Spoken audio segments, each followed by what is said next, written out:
옆 사람과 인사하십시다. 오늘도 만나서 반갑습니다. 참 잘 오셨습니다. 은혜 많이 받으세요. 감고사축 감사합니다. 고맙습니다. 사랑합니다. 축복합니다.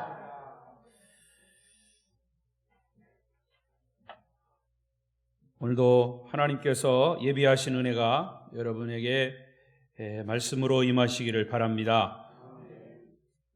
그리고 비대면 영상으로 예배하시는 분들이 있으면 그것에서도 하나님의 크신 은혜가 말씀을 통해서 임하시기를 바랍니다. 2021년도 신앙회복 저녁 특별 기도회 이제 4일째입니다. 오늘 마치면 내일 모레 이틀밖에 안 남았어요. 끝까지 개근하시기를 바랍니다. 오늘 네 번째 시간 말씀의 주제는 기도입니다. 기도. 여러분 이 기도에 대한 이야기는 숱하게 수없이 아주 많이 들어오신 말씀입니다. 그럼에도 불구하고 우리의 신앙의 회복을 가져올 수 있는 가장 중요한 요소 중에 하나는 역시 우리가 하나님과 소통할 수 있는 기도입니다. 어찌 보면 이 기도는 우리 그리스도인들에게 하나님이 주신 특권입니다. 아무나 기도하지 않습니다. 하나님이 살아계신 것을 믿고 하나님과 소통하기를 원하고 또 우리가 소원하는 것들을 기대하는 마음으로 이 기도의 그 도구를 하나님이 우리에게 특별하게 주셨습니다. 여러분, 하나님 주신 하나님과의 소통의 이 도구를 마음껏 사용하시기를 바랍니다. 자, 그런데 저는 여러분에게 먼저 질문을 드리겠습니다. 지금 여러분의 삶이 기쁘고 즐겁습니까? 아니면 힘들고 고달프십니까? 기쁘고 즐거운 삶이라면 무엇 때문에 그렇게 기쁘고 즐거우십니까? 아니면 정말 삶이 힘들고 고달프다면 무엇 때문에 그렇게 힘들고 고달프십니까? 자, 오늘을 사는 그리스도인들의 삶이 기쁘고 즐겁고 행복한 삶은 굳이 이야기를 하지 않더라 하더라도 여러분의 삶이 그렇게 힘들고 고달픈 원인이 있다면 그것은 무엇 때문입니까? 만약에 그 고달픈 원인이 있다면 그것은 기도의 빈곤 때문입니다. 제가 얘기한 게 아니라 주님이 말씀하셨어요. 우리가 힘들고 고달픈 원인은 기도의 빈곤, 기도를 하지 않기 때문에 그렇다고 주님은 말씀하십니다. 이 말을 바꿔 말하면 우리들의 신앙생활의 본질을 회복하기 위해서는 기도 생활이 회복되어야 된다는 얘기입니다. 기도 생활을 잃어버리면 우리 그리스도인의 삶, 우리의 인생이 고달퍼지는 겁니다. 여러분, 우리 그리스도인들이 기도를 망각할 때, 기도를 통한 하나님의 임재를 잃어버릴 때 우리는 그리스도인이면서도 오히려 불신자들과 전혀 다를 바 없는 삶을 살게 될 것입니다. 우리의 인생 삶의 방향을 잃어버리고 초조해하고 방황하게 되는 원인은 하나님과의 소통하는 기도가 없기 때문입니다. 그래서 지금 하나님은 자신이 구원한 백성들의 삶에 잃어버린 능력을 회복시키기 위해서 우리를 기도의 현장으로 부르고 계신 겁니다. 기도의 현장으로 우리를 초청하고 계신 겁니다. 이것이 오늘 본문의 말씀이에요. 자, 오늘 본문 10절을 보십시다. 10절 시작. 나는 너를 애굽 땅에서 인도하여 낸 여호와 내 하나님이니 내 입을 크게 열라 내가 채우리라 하였으나. 여기 나는 너를 애굽 땅에서 인도하여 낸 여호와 내 하나님이라 그랬어요. 하나님은 그분의 능력과 기적을 통해서 애굽에 400여 년 동안 노예로 있던 이스라엘 백성들을 바로의 압박에서 풀어주셨고 해방시켜 주셨어요. 이제 그 백성들은 홀로 가는 것이 아닙니다. 홀로 사는 것이 아닙니다. 하나님과 함께 사는 것이고 하나님과 함께 약속의 땅인 가나안을 향해서 가고 있습니다. 그럼에도 불구하고 그들은 여전히 오늘이라고 하는 삶의 광야에서 헤매고 있습니다. 비틀거리고 있고 무기력해져 있고 절망하고 있습니다.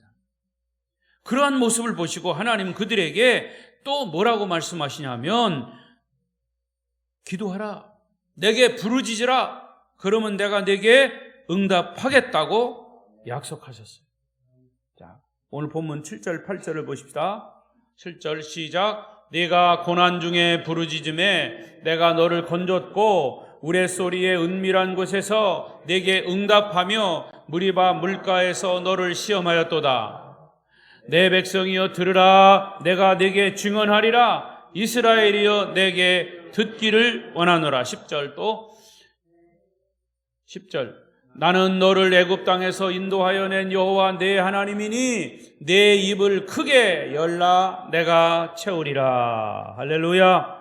여러분, 하나님은 우리에게 이스라엘 백성들에게 하신 말씀처럼 우리에게도 하나님의 백성들에게도 부르짖으라고 하십니다. 기도하라는 얘기예요. 그러면 들으시겠다는 거죠. 아니, 이미 부르짖은 것은 응답하셨답니다. 그렇게 믿으십니까? 그리고 또 말씀하십니다. 내 입을 크게 열라. 전 성경에 보면 내 입을 넓게 열라 내가 채우리라. 내 입을 크게 열라는 말은 다른 의미로 기도하라는 뜻이기도 해요. 그러면 응답하겠다는 거죠. 하나님은 기도할 것을 요구하십니다. 자, 그렇다면 우리는, 저와 여러분은 어떤 기도의 태도를 취해야 할까? 어떤 기도의 태도를 취해야 할까? 첫째는 우선 기도의 필요성을 우리가 인식해야 합니다. 따라하십시다. 기도의 필요성을 인식하자. 기도의 필요성을 알자는 얘기예요. 사실요, 모든 그리스도인은 기도하는 것이 중요하다는 것을 모르는 사람은 없어요. 다 알아요. 이미 기도의 필요성을 인식하고 있어요. 그런데 왜 기도를 안 합니까? 왜 못 합니까? 그걸 또 다른 얘기로 하면 기도를 안 하는 이유는 기도가 필요하다는 것을 인식하지 못하기 때문에 그래요. 내 입을 크게 열라라는 말은 기도하라는 겁니다. 제가 또 말하지 않을 수 없네요. 우리 집에 주인 없는 고양이가 온 지가 한참 됐어요. 집에 들이지 않아서 그렇지 우리 고양이나 마찬가지예요. 왜냐하면 때만 되면 창문 앞에서 야옹거리면서 밥을 달라고 해요. 아침에 새벽기도 갔다 와서 조금 있다 보면 카텐을 아예 쳐놨는데도 카텐 밖에서 야옹거리는 거예요. 밥 달라고. 안 주면 그냥 야옹 소리가 끊이질 않아요. 그래서 고양이 밥을 아예 사다 놓고, 이 큰 봉지에다가 사다 놓고 밥을 줍니다. 내가 안쓰러워서 막 더 줘요. 아주 어떤 때는 애기 우는 소리를 내가면서 밥을 달라고 그래요. 안쓰러워서 줍니다. 제가 주기도 하고 우리 아내가 주기도 하고. 그래서 오늘 점심 때는요, 제가 설교할 때 쓰려고 사진을 찍어 왔어요. 사진 한번 보여주세요. 또 있어요. 네. 이제 밥을 주니까 새끼도 있어요. 새끼도 오래전에 나가지고, 오래전에는 이 엄마 젖을 막 두 놈이 빨더니 저 앞에 있는 게 새끼예요. 많이 컸어요. 근데 저렇게 주잖아요. 그러면 또 밥 먹으면서 애미하고 새끼하고 싸워. 머리를 뒤밀려가면서 지가 많이 먹겠다고. 제일 처음에 사진 좀 보여주세요. 사진이 잘 안 나와서 그런데 내 입을 넓게 열라. 그래서 제가 얼른 저 넓게 크게 벌린 입을 얼른 사진 찍었어. 그게 달라는 거예요. 막 저기 밥그릇이 비었잖아요. 그래서 제가 일부러 너 입을 크게 열어라. 내가 그래서 저는 그 고양이를 보면서요, 하나님과 우리와의 관계를 생각했어요. 우리도 하나님께 저 고양이처럼 응답하실 때까지 부르짖어야 하지 않냐? 이미 하나님은 우리가 필요한 것을 다 아시고 봉지째 쌓아놓고 있으면서 필요한 때 주는 거예요. 그것도 때도 아닌데 와가지고 용이 야옹거리면 배가 고픈 거보다 그러면 또 주는 거예요. 하나님도 우리가 필요한 것을 아시고 우리가 부르짖을 때 필요할 때 우리에게 주시지 않냐 그 말이에요. 할렐루야. 그런데 사람들은 하나님을 향해서 기도의 필요성을 느끼지 못해요. 목사님, 기도의 필요성은 아는데요, 기도가 안 돼요. 시간도 없어요. 그거는 기도의 필요성을 몰라서, 아니 기도의 필요성을 무시해서 기도 안 하는 거죠. 사람들은 그 입을 가지고 불평하고 원망하는 소리를 할 망정 기도의 필요성은 느끼지 않아요. 입을 열어 남을 비난하고 이웃을 시기하는 말은 쉽게 할지 몰라도 입을 열어 기도할 의욕은 느끼지 않는다고 말이에요. 그러면 왜 그리스도인들이 기도할 의욕을 잃어버리는 걸까? 제가 나름대로 분석을 해보니까 두 가지 경우에 기도의 필요성을 느끼지 않아요. 첫째는 우리의 삶이 등 따숩고 배부르니까, 우리의 삶이 평안하다고 느낄 때, 다른 말로 아쉬움이 없을 때 기도 안 해요. 삶에 별 어려움이 없고 잘 굴러간다고 생각하면 우리의 생활 속에 그냥 내가 묻혀가지고 그냥 주저앉아서 굳이 기도해야 할 필요성을 느끼지 못하는 거예요. 우리를 둘러싸고 있는 삶의 현실을 그냥 물질적인 눈으로만 보고 그냥 먹고 살만 하면, 더 나아가서 영적인 눈으로 바라보지 못할 때 우리는 기도의 필요성을 못 느끼는 거예요.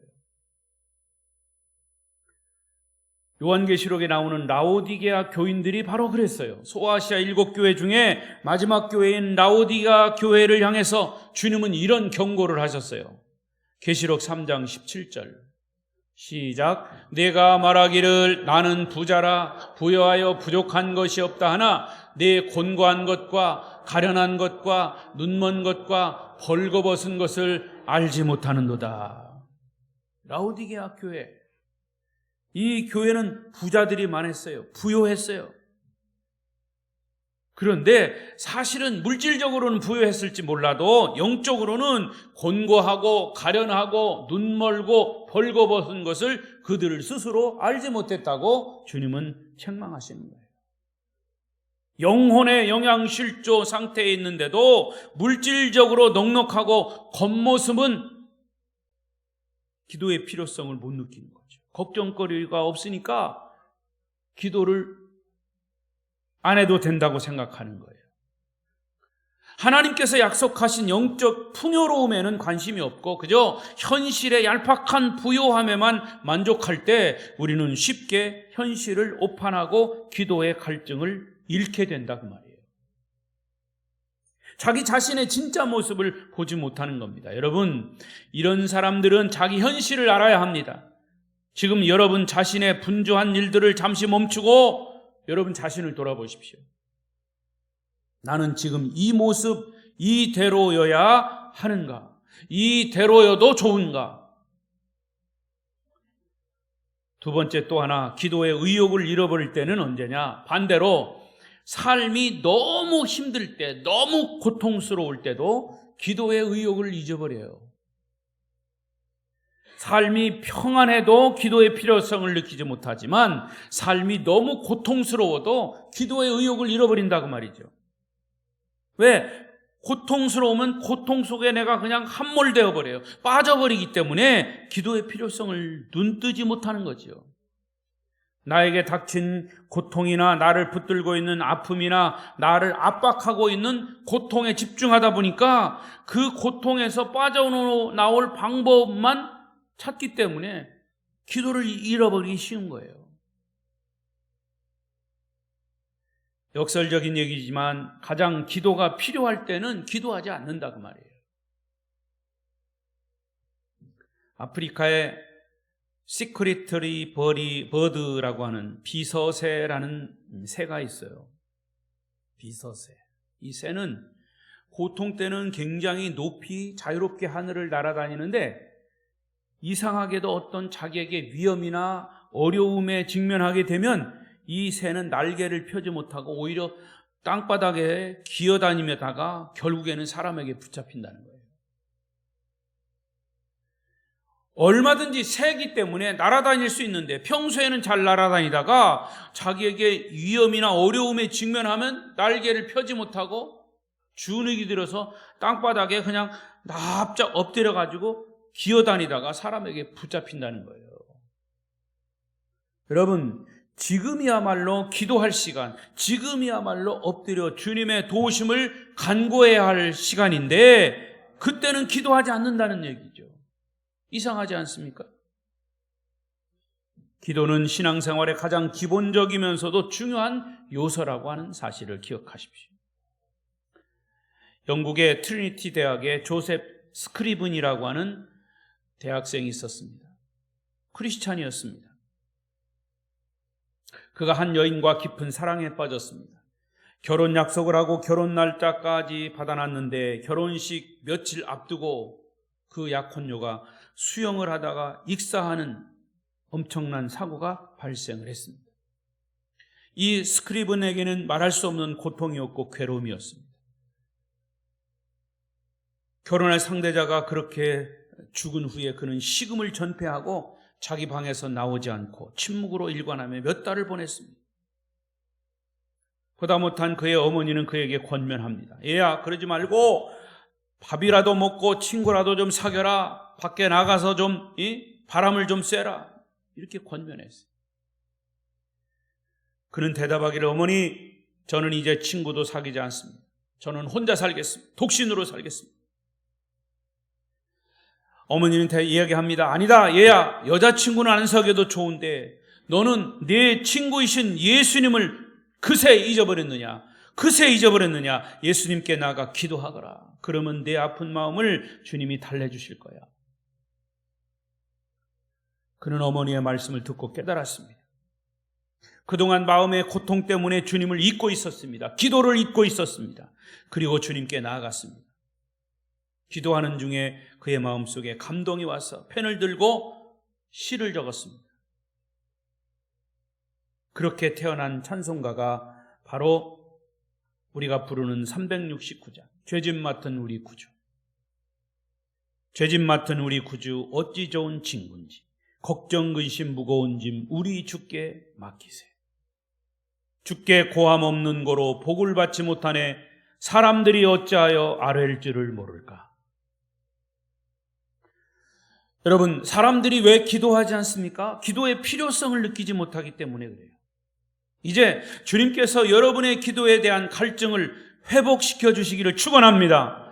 그래서 시편 기자 이 시편 42편 1절에 뭐라고 그랬습니까? 시작. 하나님이여 사슴이 시냇물을 찾기에 갈급함같이 내 영혼이 주를 찾기에 갈급하나이다.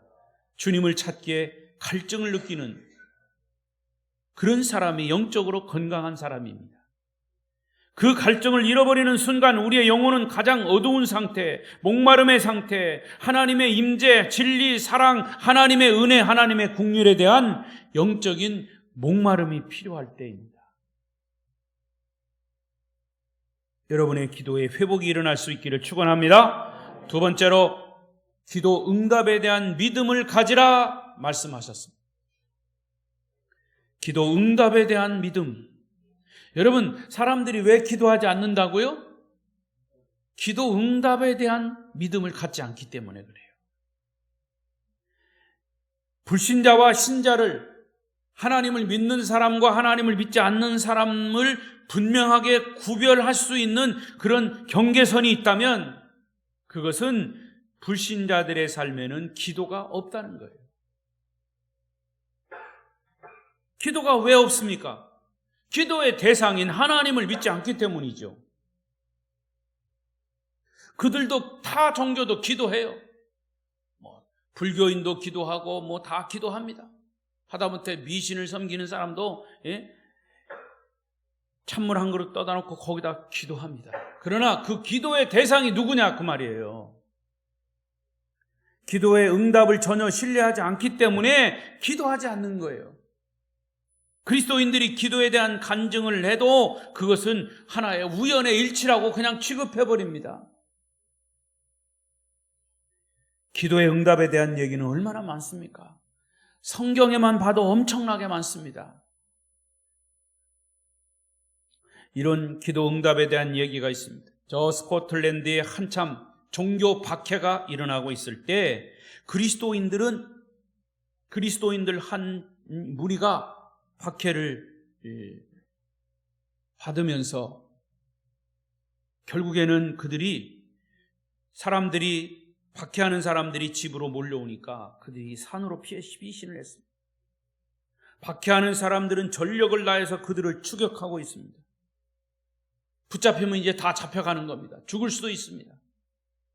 아주 긴장된 순간입니다.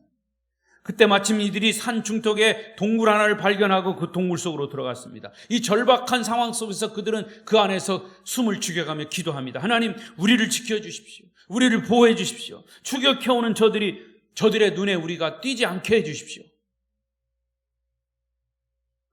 그런데 그 순간 놀라운 일이 벌어졌습니다. 어디선가 큰 거미 한 마리가 나오더니 그들 앞에 부지런히 거미줄을 만들어 놓는 겁니다. 그때 그들을 추격해오던 사람들이 동굴 입구에 거미줄이 쳐져 있는 것을 보고는 거미줄이 있는 것을 보니까 동굴 안에는 사람들이 안 들어갔겠구나 하고 그 동굴을 지나쳐 가는 바람에 그들이 그곳에서 살아남았다는 얘기입니다. 여러분, 이것이 과연 우연의 일치일까요? 그런데 사실 이 이야기는 영국의 비숍 템플이라고 하는 목사님이 옥스퍼드 대학에서 설교하면서 기도 응답에 대한 확신을 강조하면서 예화로 이 이야기를 했습니다.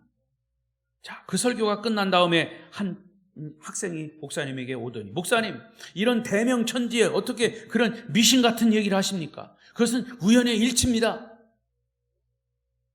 그때 템플 목사님은 웃으면서 그 청년에게 말하기를, 젊은이, 자네의 말대로 그것이 우연일지 모르지만 그런데 이상한 일은 내가 기도를 하면 그러한 우연한 일들이 많이 일어날 뿐 아니라 내가 기도를 그치면 그런 우연한 일도 일어나지 않는다네. 여러분, 우리가 기도하면 하나님은 선하게 응답하시는 분이심을 믿습니다. 또한 왜 사람들이 기도하지 않습니까? 아무리 기도해도 다 응답되는 것이 아니라고 하는 사실 때문에 그래요. 어떤 사람들은 얘기합니다. 목사님, 내가 열심히 기도했는데요, 하나님 다 안 들어주셔요. 그렇습니다. 우리가 기도하고 기대한 그대로 하나님이 응답하시는 건 아니에요. 그런데 여러분, 내가 기도한 대로 응답되지 않았다고 기도를 안 하시는 겁니까? 다리 하나가 무너졌다고 만유 인류 법칙을 의심해야 합니까? 전기 합선 나서 불이 났다고 전기 이제 앞으로 내가 안 쓰겠다 얘기하는 사람 봤습니까? 차 타고 와서 교통사고 났다가 내가 다시는 이제 차 안 타고 내가 걸어 다닐 거야 말하는 사람 있습니까? 밥 먹고 체했다고 그 다음부터 밥 안 먹습니까? 해가 구름에 가려졌다고 해 없다고 의심해야 합니까? 마찬가지로 기도가 응답되지 않았다고 주님이 하신 기도의 약속을 의심해서는 안 된다는 얘기입니다. 여러분도 기도 응답에 대한 확신이 없어서 기도를 포기하고 싶지는 않습니까? 히브리서 11장 6절을 보십시다. 시작. 믿음이 없이는 하나님을 기쁘시게 하지 못하나니 하나님께 나아가는 자는 반드시 그가 계신 것과 또한 그가 자기를 찾는 자들에게 상 주시는 이심을 믿어야 할지니라. 아멘. 주님께서는 주 앞에 나오는 사람들에게 믿음을 요구하시는 거예요. 우리가 기도할 때 하나님 응답하신다. 설사 내가 기도한 대로 응답하지 않아도 우리는 기도해야만 한다. 이게 주님의 약속이에요. 또 야고보서 1장 6절 7절 보십시다. 시작. 오직 믿음으로 구하고 조금도 의심하지 말라. 의심하는 자는 마치 바람에 밀려 요동하는 바다 물결 같으니 이런 사람은 무엇이든지 주께 얻기를 생각하지 말라. 그렇습니다. 여러분, 주님께서 여러분의 기도하려고 하는 열정을 다시 회복시켜 주시기를 축원합니다. 또 마태복음 7장 7절도 그랬어요. 구하라 그리하면 너희에게 주실 것이요, 찾으라 그리하면 찾아낼 것이요, 문을 두드리라 그리하면 열릴 것이니라. 여러분, 이 말씀을 날마다 우리가 대하지만 마태복음 7장 7절 날마다 대합니다. 설교할 때도 얘기합니다. 기도할 때도 얘기합니다. 그런데 여러분, 이 말씀을 가지고 다시 한번 곱씹으면서 묵상해 보십시오. 과연 이 말씀을 여러분은 얼마나 신뢰하고 있느냐, 믿고 있느냐, 깊이 묵상해 보면 이 말씀은 엄청난 영감이 넘치는 말씀이고요, 우리에게 소망이 가득 찬 말씀인지 몰라요. 자, 이 말씀을 학자가 믿으면 위대한 학문을 낳게 될 것입니다. 이 말씀을 예술가가 믿으면 상상할 수 없는 우주의 아름다운 예술 작품이 탄생될 것입니다. 구하라 주실 것이요, 찾으라 만날 것이요, 문을 두드리라 열릴 것이니라. 사업하는 사람이 이 말씀을 믿고 기도하면 사업에 엄청난 성공이 이루어질 것입니다. 이 말씀을 질병을 앓고 있는 자가 믿으면 그 병이 치료될 것입니다. 이 말씀을 쉽게 넘기지 말고 묵상하고 또 묵상하고 이 말씀을 곱씹으면서 이 말씀의 깊이를 한번 보십시오.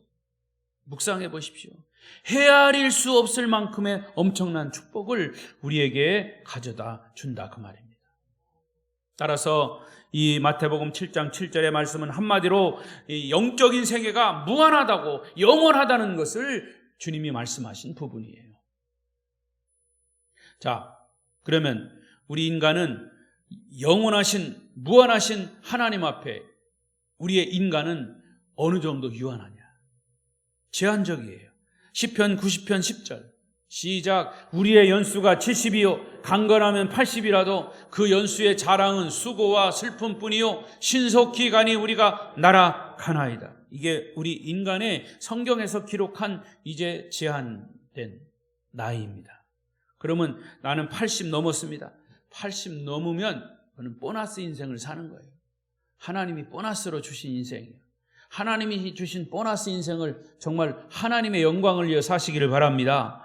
여러분, 인간의 두뇌, 건강, 지능, 재능, 재물 모두가 다 한계가 있어요. 인간의 삶이란 결코 영원하지 않아요. 물질이나 자원도 영원하지 않아요. 그러나 영적 세계는 무한하고 천국 진리는 영원한 것이에요. 기독교가 인류에게 소망을 주는 이유가 바로 여기 있는 것이죠. 저는 이제 말씀을 맺으려고 합니다. 여러분, 기도의 필요성은 1000번, 10,000번, 수만 번 강조해도 또 강조해도 지나치지 않아요. 제가 이 기도에 대한 설교를 많이 하지만은 오늘 우리의 주제도 저녁 특별 기도회잖아요. 그러니까 우리가 기도에 이 핵심을 맞추고 초점을 맞추고 하나님과 소통하는 이 기도의 도구를 여러분 마음껏 사용하실 때 하나님의 역사는 일어나는 것입니다. 구하면 주시고 찾으면 찾게 하시고 두드리면 열리게 하시는 것이 영적 세계의 법칙이 원리입니다. 그러나 대부분의 사람들은 어떻게 생각합니까? 이 말씀과는 반대로 소극적이고 부정적인 사고, 이런 사고에 아주 그냥 노예가 돼가지고 소망보다는 절망을 합니다. 미래보다는 과거를 택합니다. 하나님이 우리에게 주신, 인간에게 주신 무한한 가능성을 우리 스스로 제한하면서 마치 철장 속에 갇힌 사슴처럼 살고 있지 않습니까? 하나님이 없는 사람들의 삶은 모든 것이 절망적일 수밖에 없어요. 저는 이번 코로나를 통해서 그걸 많이 깨닫습니다. 제가 또 얘기하지만 코로나가 왜 어렵습니까? 코로나로 걸려서 죽는 사람은 별로 없어요. 그런데 코로나 때문에 걱정하는 사람은 더 많아. 걱정하다가 죽는 거야. 심리적인 요소예요. 믿음이 없으면 바로 그런 겁니다. 방역도 철저히 해야 합니다. 그러나 코로나 하다가 방에 앉아 있으면 그것 때문에 죽는 거예요. 또 하나님이 없는 사람들의 삶은 모든 것이 절망적일 수밖에 없어요. 죽으면 모든 것이 끝난다고 생각하니까. 하나님을 신뢰하고 바라보는 사람에게는 신비로운 미래, 소망의 세계, 하나님 나라가 펼쳐져 있음을 믿으시기 바랍니다. 그래서 예수를 영접한 사람은 죽어도 살겠고, 무릇 살아서 나를 믿는 자는, 예수를 믿는 자는 영원히 살리라. 하나님은 제한이 없으시고 제한을 받지도 않으셔요. 하나님을 믿는 사람도 똑같이 영적인 제한이 없고 제한을 받지도 않아요. 그 사람에게는 육신을 넘어서 영원한 세계가 약속되어 있음을 믿으시기 바랍니다. 이것이 이 말씀 속에 숨겨져 있는 정말 비밀입니다. 성도 여러분이요, 여러분의 믿음의 입을 넓게 여시기를 바랍니다. 하나님께 부르짖어 기도하시기를 바랍니다. 영적인 추수 때가 임박한 이 땅에서 하나님은 저와 여러분을 사용하셔서 놀라운 일을 행하실 것입니다. 문제는 우리가 입을 꽉 굳게 다물고 있다는 것이지. 기도의 입을 열고 찬양의 입을 열고, 그러면 하나님이 축복으로 여러분을 채우실 겁니다. 주께서 채우실 것입니다. 그 고양이가 정말 끊임없이 야옹야옹 배고프다고 할 때 잔뜩 사다 놓은 밥을 주인이 끊임없이 주는 거예요. 달라고 할 때 주는 거예요. 그러나 많이 주지도 않아요. 필요할 때만 주는 거예요. 그 모습이 바로 내 모습이더라. 우리들의 모습이더라. 입을 크게 열고 주님을 찬양하고, 입을 크게 열고 주님께 부르짖어 기도하시고, 그 기도를 통해서 일하시는 하나님을 새롭게 만나는 저와 여러분 되시기를 축원합니다. 기도하겠습니다.